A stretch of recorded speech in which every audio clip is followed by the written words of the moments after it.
අද අපි බලමු මගේ කොන්නේ දික් වෙන්න මම මොනවද කරේ කියලා. මුලින්ම මේ වගේ දෙති ලොකු පනාවක් අරගෙන කොන්න කැට කඩා ගන්න ඕනේ. නැත්නම් පොඩි පනාවක් ගත්තොත් එහෙම කොන්න ඩැමේජ් වෙන්න පුළුවන්.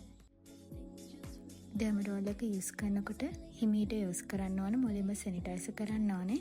වීඩියෝ එකේ ස්පීඩ් දාලා තිබ්බට ඒක හිමීට තමයි යූස් කරන්න ඕනේ. මේක තමයි හොඳම කොටස. මේ ඔයිල් එක මම හදාගත්ත එකක්.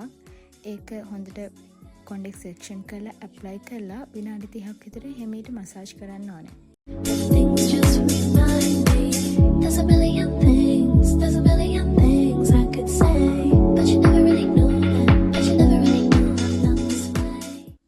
මසාජ් කරාට පස්සේ පැය 2ක් විතර තියලා තමයි අපි හොදලා දාන්න ඕන කොන්ඩෙක්.